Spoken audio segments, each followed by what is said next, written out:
There has never been a more important time to move in a vegan direction. Whether you're ready to start, restart, or re-energize your vegan or plant-based practice, this podcast is for you.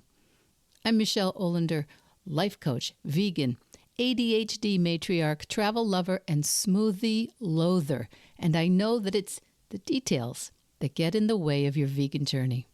But I like to believe that the obstacle is always the way. So every week we meet here where I translate the tools of life coaching and Stoic philosophy. I bring you actionable tips, some laughs, interesting guests, and vegan ideas for everyone at any age. All to help you veg your best. Episode 221, and it's Thanksgiving week here in the United States, my veg your besties. Happy Thanksgiving. And there are lots of you, lots of people hitting the road to share space and time and meals with family members and friends. And like every other beautiful thing in the world, there can sometimes be some downstream ripple effects, some unexpected consequences to getting together with friends and family for what can sometimes feel like forced togetherness, gratitude, and love. And I'd like to arm you this year with a phrase that has gotten me through many an awkward or unpleasant dinner.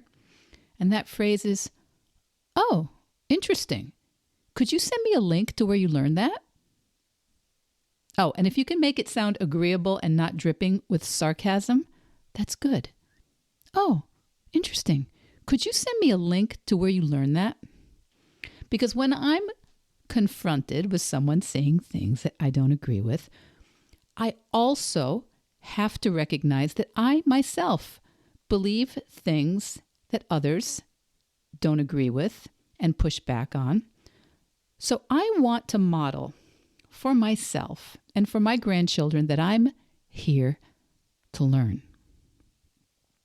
But kids, there's a lot of information out there, right? And there's a lot of false, or at the very least, misleading information. And I thought we would talk a little about that this week from the lens of Veg Your Best, from the lens of people moving towards a vegan or plant-based lifestyle.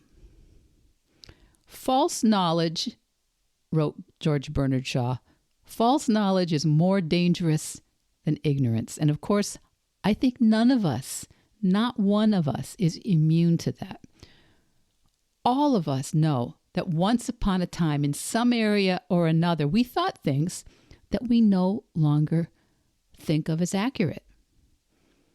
Most of us used to think something and now realize it was BS, or maybe you call it baloney or horse hoggy. And of course, I'm sure there's one or two of you out there who are like, nope, I was always right about everything right from the beginning. And I always will be, Michelle. But for most of us fallible humans, the real truth is that this is a very big, very complicated world with loads of moving parts and fallible folks. And during this human journey, we simply do not know what we don't know. We don't know what we don't know. And what with being busy and all, it's pretty hard to spend tons of time thinking about all the things we don't know.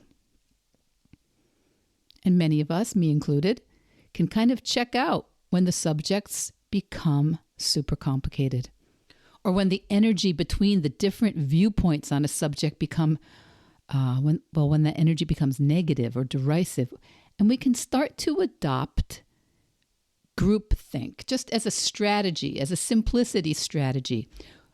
Groupthink, to adopt the ideas that come out of the groups where we feel more connected or where we feel more in sympathy with. And that does not lead to more thoughtful action based on knowledge. It makes sense. It's very, very human, but honestly, it's not a recipe for growth. But I for sure get it. To really learn challenging topics, we need to be comfortable with not knowing what we think, with not knowing who is right. critical thinking is not always super fun. It's often not very satisfying. This is an aside, but the president of France, Emmanuel Macron, is often lampooned for saying en même temps, which means, I think it just means at the same time or nonetheless. So the president of France will say, well, there's this big issue, there's this big problem facing France. And at the same time, en même temps, the solutions are difficult and not without problematic consequences. And people tend to make fun of it. They tend not to like it. They prefer unequivocal, right? They prefer categorical, unambiguous. This is the way it is. Complicated, going into all the details of the complication, is kind of a buzzkill. But from my point of view, at this point in my life, I would say very, very, very few important topics are simple. Very few are straightforward. Very few work one way all the time. Now you don't need to know any more about it. And personally, I think if someone tells me something is simple and always works that way, my skin gets a little crawly. Now, some of you may know I've had a bunch of doctor appointments this season, and I've told you before, this was my 2024 resolution to get caught up with 10 years worth of avoiding certain things. So my life lately has been going to docs a lot to investigate my thyroid, which is slightly wonky. But the thing is, I feel pretty great most of the time. And if there's one thing I've learned lately, it's how uncomfortable this whole process that's been going on for a few months now, how uncomfortable many of my friends have been with it. Michelle, why have you not got this all settled yet? Is there a plan? Why don't you have closure? How many times are you going to be scanned and poked and tested? When's this all going to be wrapped up? And the reason is because if you pull one string, other stuff happens. That's the metaphor for me. It's very hard to completely run down all the unintended consequences of any decision. And if you're a medical expert, if you're a healthcare provider, of course, you probably think you can fix, that's in air quotes, you can fix one thing, but there can be so many unintended consequences, especially in the areas that are not your specialty, because you don't know what you don't know. Now, if someone had to save my life today, well, then the options get much, much clearer, because right now there's only one goal, that's to keep me alive. But if someone is helping me to keep feeling great, keep staying active, help me make the best decisions for the next 35 years, there are so many more nuanced options and the path is less obvious. It's not because anyone's right or wrong. It's just complicated. And I have seen a lot of people I talk to lately very uncomfortable with the idea that there are not simple answers. And that's particularly relevant when navigating this huge landscape of health and food systems and big pharma and lifestyle choices and vegan living, which is pretty much the exact area that I advocate for and coach on, limiting and eliminating the consumption of animal products to the extent that it's possible and practicable. But here in our hyper-connected age, misinformation about nutrition, about sustainability, decisions about science and ethics, half-truths spread faster than ever. Amplified by the social media, people selling magic pills and machines and books and tools, and yeah, even coaching. And this climate of argument and all or nothing claims and sales, it can be really uncomfortable when you're learning to build a vegan or a plant-based practice. And I know that it really puts people off when they feel as if they're going to be called on to advocate scientifically in front of Congress before they can begin leaning in, that you're going to have to defend yourself for every choice you make around the Thanksgiving table. And that, I want to tell you that there's a reason that this feels so unpleasant and so impossible, and it's called Brandolini's Law. Sometimes the shorthand is the BS, the baloney asymmetry principle. You could call it the horse feathers asymmetry principle, nonsense asymmetry principle. Brandolini's Law is the idea that it takes much more energy to debunk a falsehood than to create and spread a falsehood. Brandolini's Law, aka the BS asymmetry principle. Asymmetry meaning on one side it's asymmetrical, it's not even. On one side, super easy to say something with no proof, with no sources, with no evidence. And on the other side, to ask about it, to refute it, to take it out of currency, tons of effort. The BS asymmetry principle. And you can opt out of this, but to opt out of it, it really helps to know that it actually exists in the first place.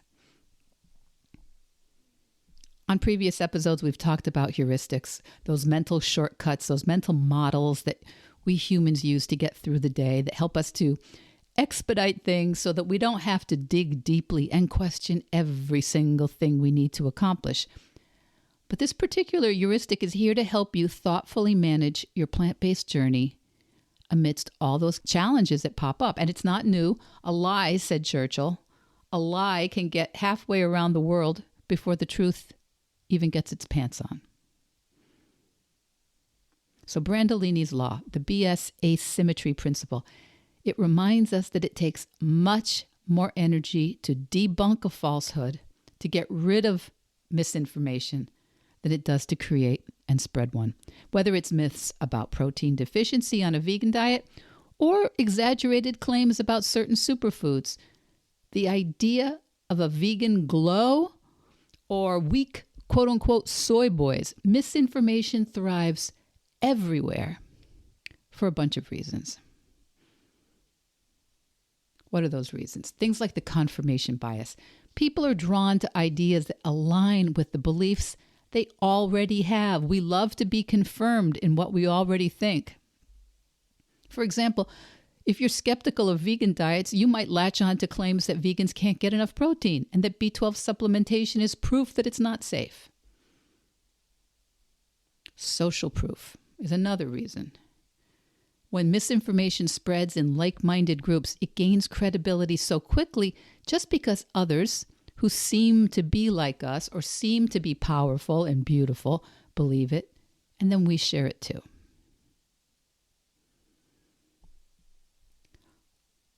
The repetition effect, hearing the same misinformation repeated, can make it actually seem true, even if it's baseless.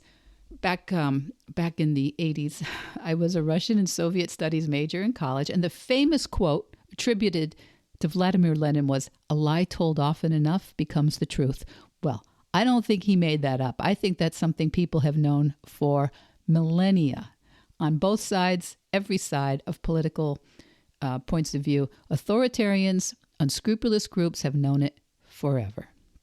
It's human nature, I'm afraid, but when the human brain knows how quickly and easily falsehoods, half-truths, misinformation spread, we can be ready and we can be thinking critically. Then there's the topic of framing and anchoring. We all have our own early childhood narratives. We have our own experiences that shape how we think about certain issues. And if you were raised in a family that thinks of veganism as extreme, it takes a lot of effort to reframe it as mainstream or sensible or even possible. In other homes, we're raised believing certain meats are unclean, bizarre, or unhealthy. These ideas also we can carry from early childhood, and they tend to stick. So my veg your bestie, how do we protect our vegan journeys how do we protect it from misinformation or from people saying things that we feel provoked by? Well, there are some strategies I think we can all use to counter misinformation without exhausting ourselves. And first of all, to just notice this is a human tendency. It's been around a long time. It's a human tendency to share and expound on subjects with very little or even no information. and then just cut people some slack for doing the thing that we all can find ourselves doing unless we are proactively thinking about a scientific method. We want to treat claims, whether they're about our health, the environment, legal issues, supplements, animal welfare. We want to treat it all as a hypothesis. Test each hypothesis by seeking what kind of reputable or evidence-based sources even exist on the topic. If you hear a claim that soy is harmful, take a look. Are there peer-reviewed studies rather than just anecdotes or podcast hosts who expound on it? And consider pushing back that burden of proof. Maybe you think, I need to be ready to argue my point or defend my lifestyle or my choices. But if someone makes an extraordinary claim like vegan diets are dangerous, ask for them to offer the evidence. I think that's advice from Carl Sagan. I'm not sure, but I'm sure others have said it before him. Misinformation thrives because the burden of proof starts getting shifted to those who are refuting it, to those who don't believe it. You can just flip the script by saying, that's interesting. Where's the source for that? Could you share that with me? And choose your battles, honestly. Not every piece of misinformation requires a detailed rebuttal, especially not at Thanksgiving, but ever. Focus on myths that significantly impact you or the people around you. Maybe it's protein. Maybe it's misconceptions about legumes or soy. Maybe it's about B12. And when you suspect misinformation, share your sources with others who are there, others who might be listening, instead of trying to convince the other person spreading what you consider to be misinformation. You can frame your responses in a way that resonates with your listeners' values, like learning what scientific and technology sources are even studying the issues that you're talking about. Is it health? Is it compassion towards animals? Is it climate change? And give people the room to shift. Give people the emotional and psychologically safe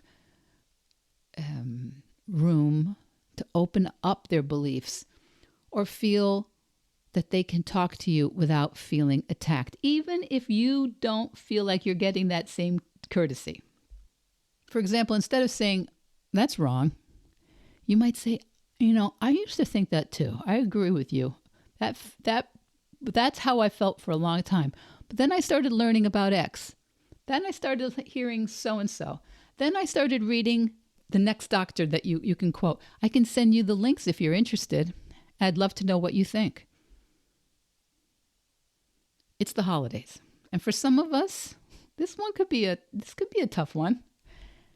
So remember, that's interesting.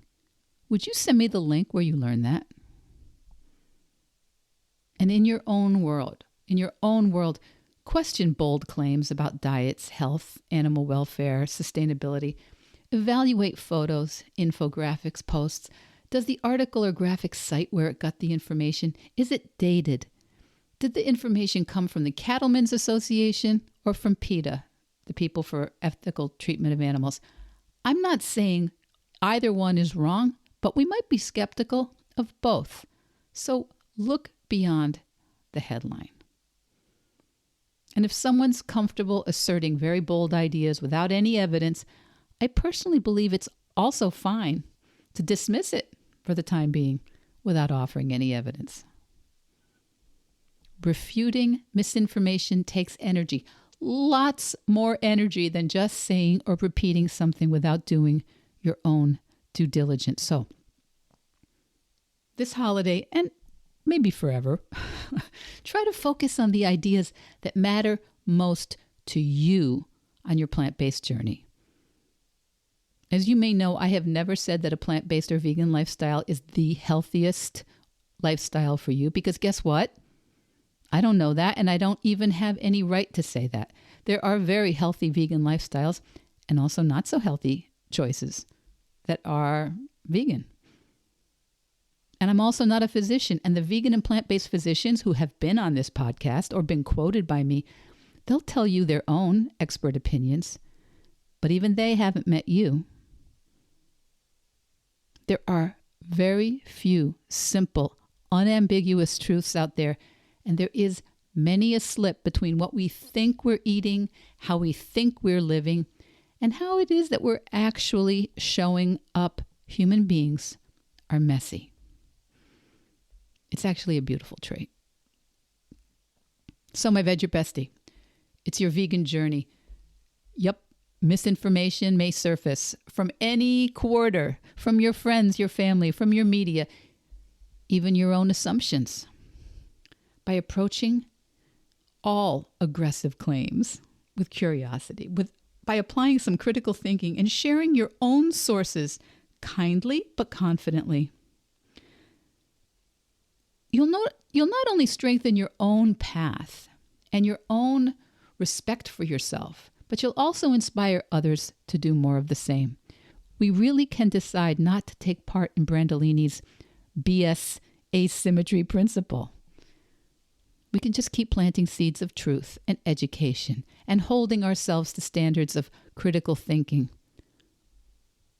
The more you learn, I think the better you'll veg your best. And happy Thanksgiving. Veg Your Best podcast production, music, and editing by Charlie Weinshank. Thanks, Charlie. Before you go, it would mean so much to me and the Veg Your Best team if you would hit subscribe, leave us a 5-star review, or share with someone you think might be interested. Something about algorithms, it helps bump us up a little in the rankings, and that's the best way to help others find the podcast and for us to find our audience. So, until next week, make it easy and veg your best.